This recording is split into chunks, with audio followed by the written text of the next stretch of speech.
भेजना मत तोरा के बतावा।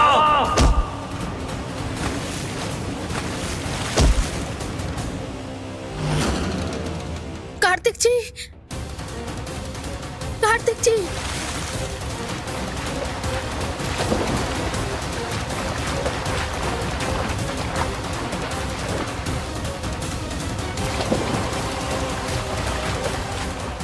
वैष्णवी, वैष्णवी उठा।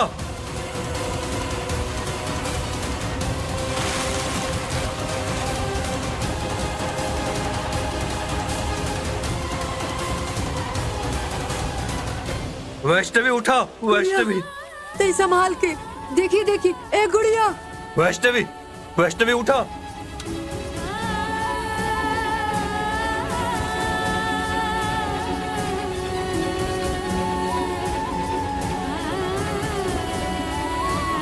हाँ वैष्णवी, वैष्णवी। हाँ।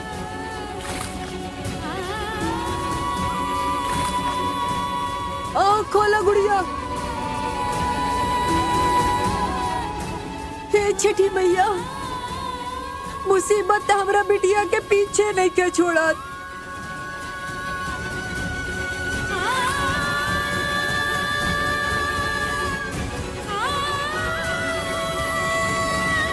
अब तो दया करी मैया, अब तो दया करी। वैष्णवी,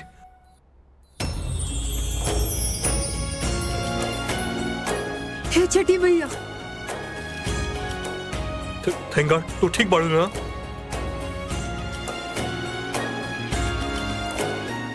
हे छठी मैया। भगवान का शुक्र बा तू ठीक बाड़ू।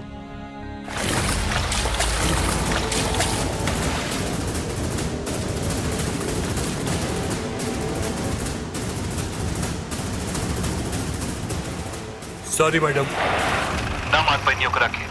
हाँ व्हाट, वो लड़की मरे ले काहे ना।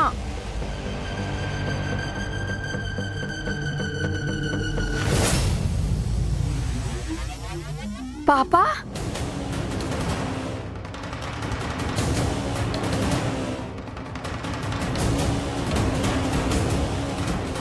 पापा,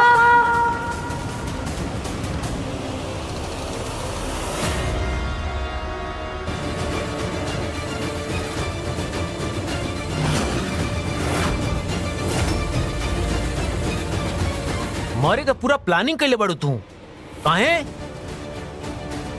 विसर्जन में विस्फोट, अगर कोनो बढ़न कांड हो गई तो हम तो कना बचा पाती। का जीत पना बा, पूरा बाप पे गई बड़ू। अब आगे से तू उहे करबू जो हम तोरा से कहे, समझ लू? पापा। गलती हमार बा, जवन हम तो के सब कुछ कैल सिखौनी, लेकिन दुश्मन के मारल नहीं सिखौनी। कौनो बात ना, आजे सिखा दे।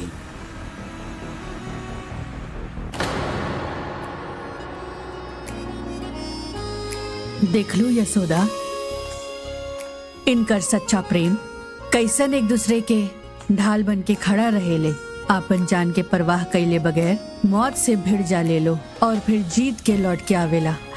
ये दोनों एक दूसरे के साथ खड़ा रही हैं, तो केहू इनकर बाल बाका ना कर सकेला। हम बहुत सौभाग्यशाली बानी हम, जो छठी मैया एकरा के हमरा गोदी में डाल देली और हमके माँ होके के दर्जा देली। बड़की मालकिन यशोदा, बहुत भाग्यशाली बानी हम। लेकिन बड़की मालकिन, कबो कबो हम सोचे नहीं कि पता नहीं कहाँ होइल एकर माई बाप, कौन हाउ। ई पूरा बड़का दुनिया में केहू ऐसा न बोली कि ई हमार खून हा।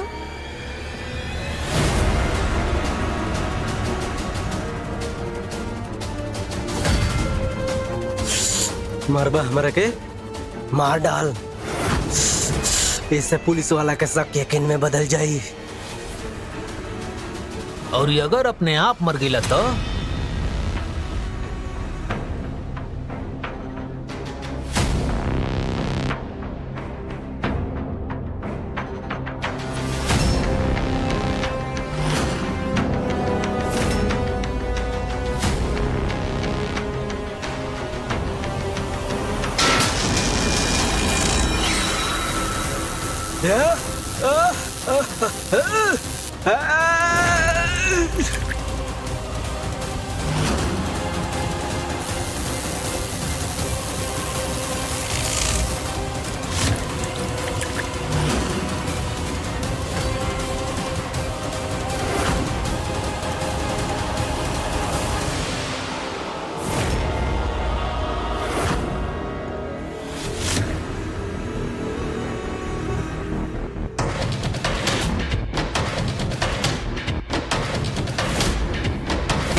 हमार आदमी हो के भी पैसा के खातिर हमारे ही दुश्मन से मिल गए, हमरे खिलाफ पुलिस के सबूत देत रहे। ए लिए एकर पीछा करो।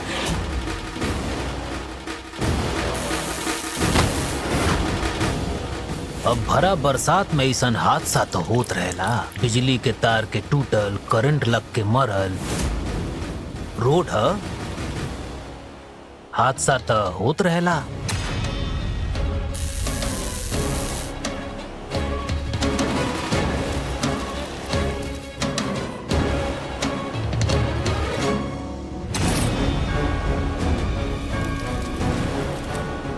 जब बिना लाठी चलावे सांप के मारल जा सकेला, फिर लाठी पे हाथ लगा के ऊपर फिंगरप्रिंट छोड़ले के का जरूरत बा?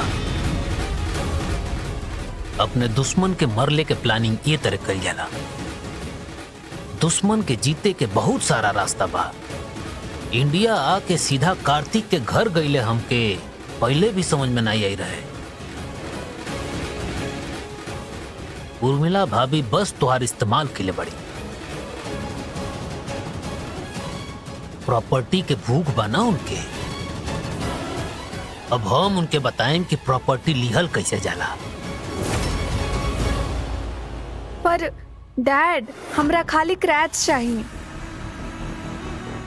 मिल जाई, लेकिन बस उहे करिए जो हम तो से करे कहे। समझ में आई? बैठा। वैसे ही वैष्णवी का चीज है।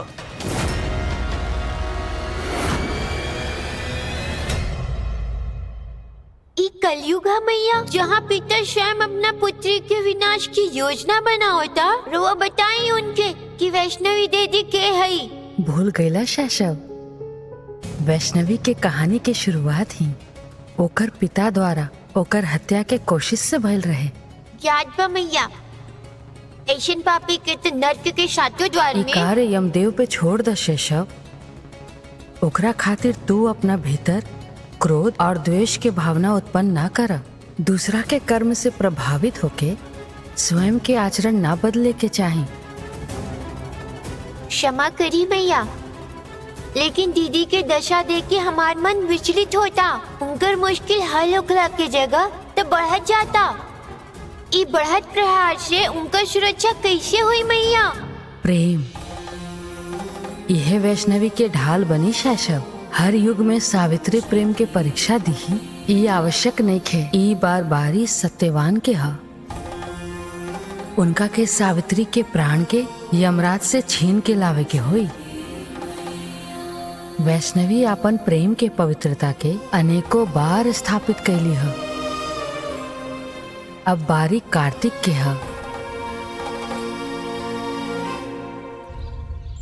हम लिख के दे सकेनी, इतना घटिया काम इतनिया ही कर सकेले।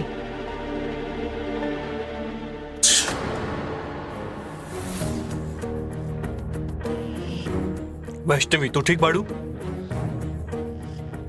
दादी हमनी के डॉक्टर के बुलावे के चाहिए, शायद लंग्स में पानी गलोक है। ना ना कार्तिक जी, हम ठीक बानी। पानी में रहनी तो ठीक आई ना। रवा परेशान ना हो, जाके बैठ जाए।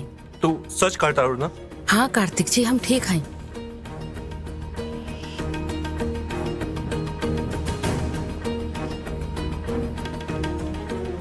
जेकर प्यार में इतना पवित्रता बा, जेकर भक्ति में इतना शक्ति बा, ओकर केहू बाल भी बांका ना कर सकेला।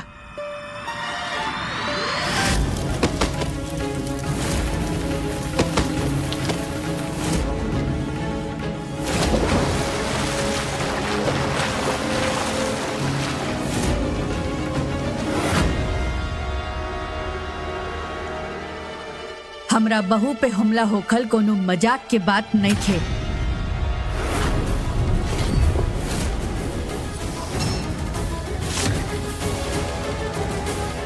उपेंद्र, समझा दा अपना दोस्त के, कच्चा गोली नहीं खींचा खेलने हमनी के।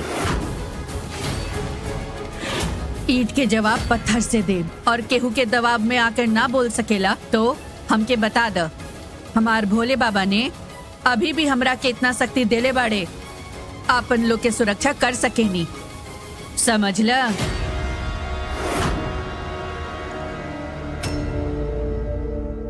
एक मिनट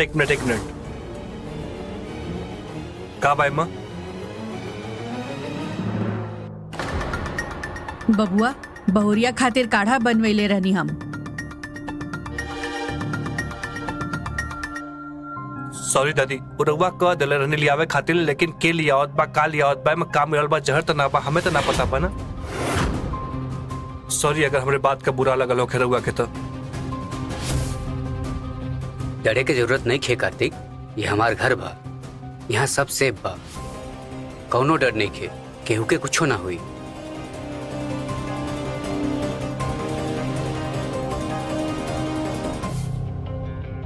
जब रउआ हमार साथ बानी तो हमरा भला कुछ कैसे हो सकेला? रउआ डरी मत। नहीं वैष्णवी, एक बार ऑलमोस्ट तो पूरा खोए के कगार पर आ गए, हम दोबारा रिस्क ना ले सकेला। एक खातिर हम सबके केयरफुल रहे की पड़ी।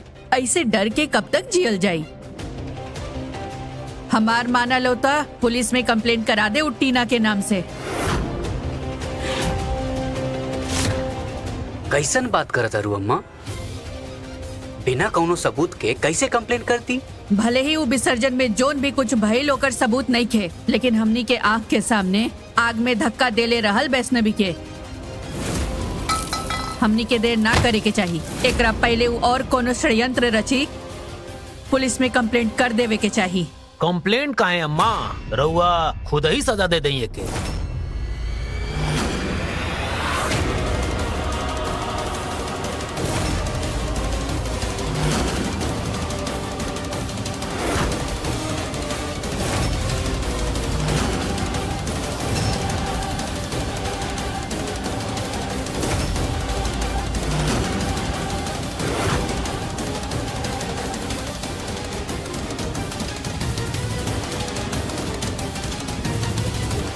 खबरदार टीना, वह रुका, आगे मत बढ़ी।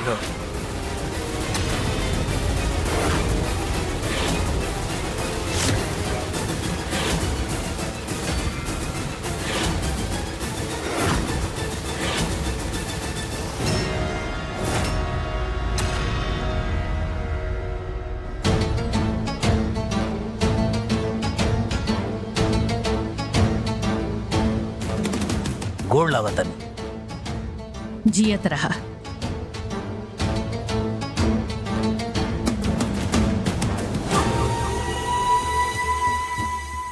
भाई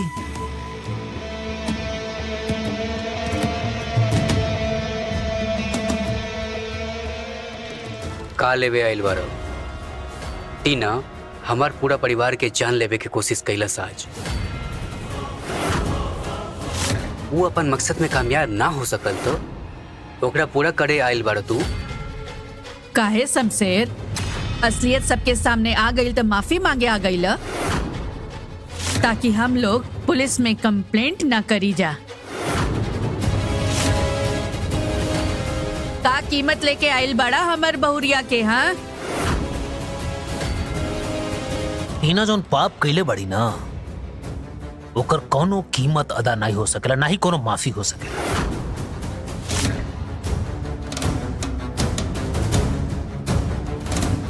एकरे भविष्य के निर्णय भी हम रउए पे छोड़ता।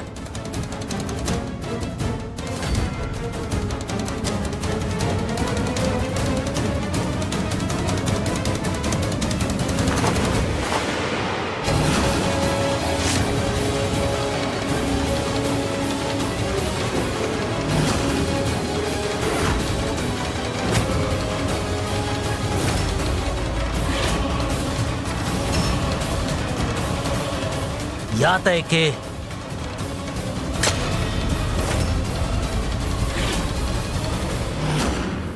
इतना मारी रहुआ कि जब तक राउत दिल ना भरे,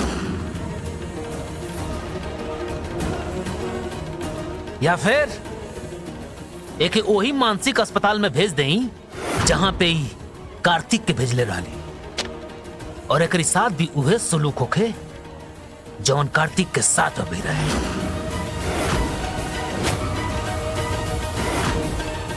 का नौटंकी बात शमशेर? नौटंकी नहीं अम्मा, एगो पिता के विनती बा रउआ सबसे, रउआ सब मिल के ना या एके माफ कर दें या फिर सजा दें, वरना ही अपने आप के खुद ऐसा सजा दे कि हम जिंदा नहीं रह पाए।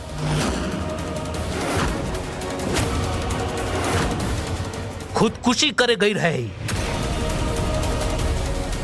कैसे बचौनी हम ही जानता नहीं।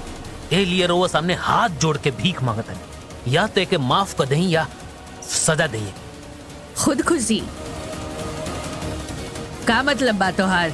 नहीं के जिए के हमरा दादी, नहीं के जिए के। आई वॉन्ट टू डाई। कितना बड़ा बेवकूफ रहनी हम।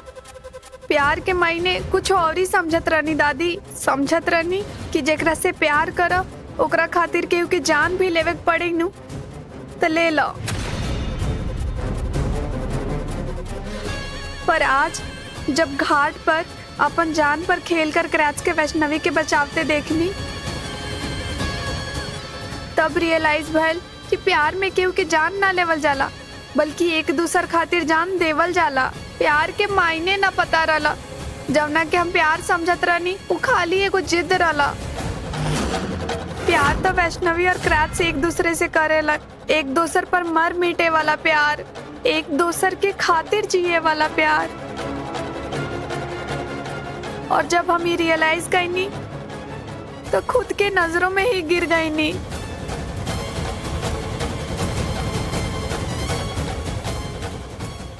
और यही गिल्ट में ही पानी में डूब के मरे जाते रहे। ये तो कहीं कि भगवान के शुक्र बाकी हम समय पे पहुंच गए और जैसे तैसे करके एके बाहर लेके, नहीं तो आज से ही। I'm so sorry, क्रैच। हमरा से गलती हो गई। I don't know what I was doing। पागल हो गए रहनी हम। प्लीज हमरा के माफ कर दो। टीना बस, कोनो माफी ना मिली। हमके तोहरे कोनो बात पर यकीन नहीं खे। लेकिन क्रैच हमको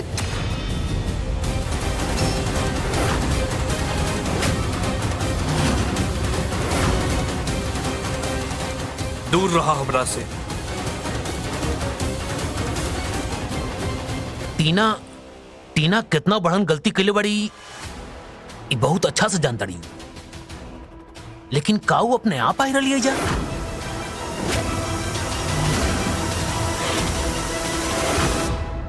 भाभी तो बोल रही इनके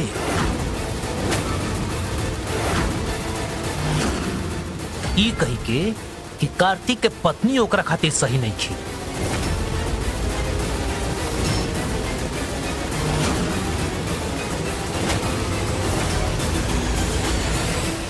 भाभी ये तो बोल रही है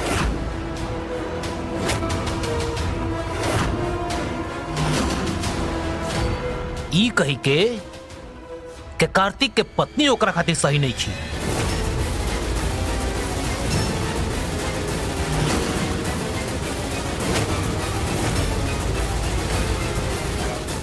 जाना तारा बचपन से टीना के। अरे बात कार्तिक के होके तो हमारियो कंट्रोल में नहीं रहेली। अगर वो मुसीबत में आ जाए ना तो ऐसे बर्दाश्त नहीं होला। तो के याद बा बचपन में जब बच्चा लोग मजाक बोल रहे कर एक एक के सर फोड़ दे रही पत्थर मार के। तब कार्तिक भी ओकर साथ देले बड़ा जिंदगी भर, ओकरा खातिर लड़ल बड़े।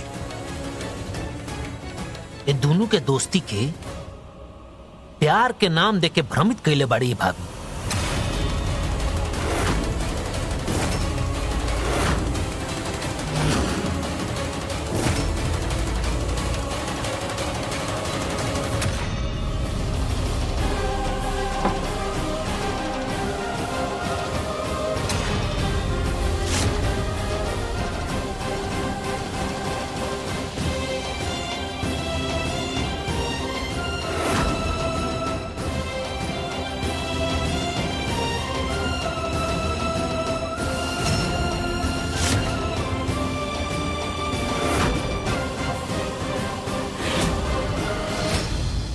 बेटी,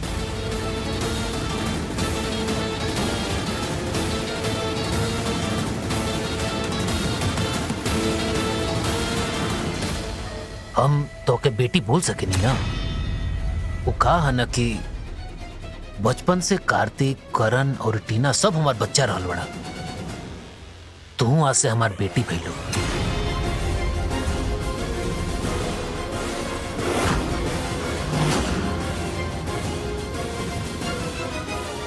आज तक कोनो आदमी हमरा के बेटी होके के दर्जा ना दिहल हा।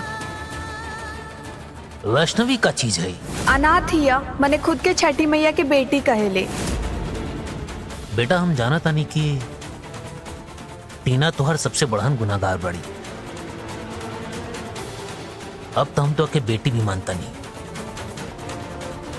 त ए नाते ई तोहर बहन भइली। बड़ा दिल रख के तू अपनी बहन के माफ ना कर सकेलू।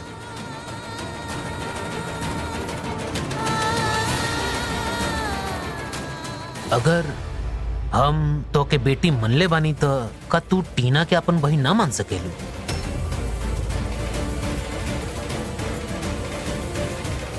मनबू ना?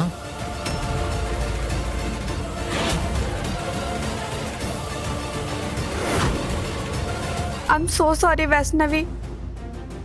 ट्रस्ट मी, हम ही सब यही से कही नहीं काहे कि हमरा लागल हम सही बानी। हमार प्यार सही बा।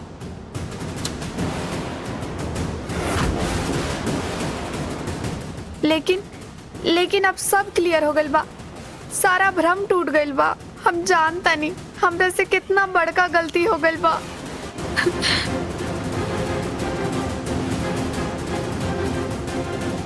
बस एके मना लेनी तो अम्मा जी तो अपने आप ही मान जाए। बेटा सब गांव वाला तो के छठी मैया के सबसे बड़न भक्त कहेला। बिटिया मानेला तो के उनकर। वो तो सौम्यता के देवी है। का छठी मैया की बेटी के दिल इतना भी सौम्य नहीं खे कि एगो गुनाहगार के माफ कर सके?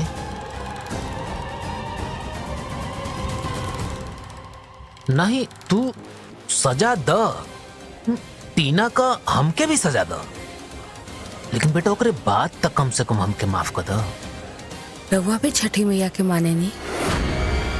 एगो माई के ते रोक लेला, लेकिन ओ माई के कैसे रोकबो अपना बच्ची के बचौला से?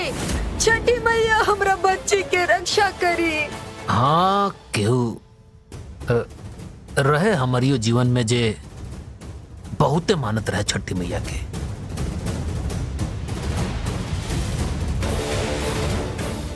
बस तभी से तनी। खैर वो तो पुरान बात है। बेटा तू पुरान बात पे मट्टी डाला और फिर से एगो नया शुरुआत कर लो तोहनी के। अगर हम तो के बेटी मनले बानी तो तू टीना के अपन बहन ना मान सकेलू?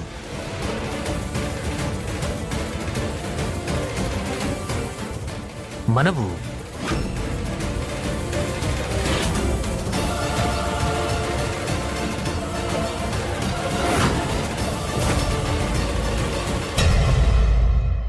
अपने बाप के सर पे हाथ रख के कसम खा कि आज के बाद ऐसा घटिया हरकत नहीं करती। आई प्रॉमिस पापा। टीना कबो हमार झूठा कसम नहीं खाली। बेटा अब तो माफ कर देना इनके। ये अंगूठी एकरा तो हम कहीं देखनी है।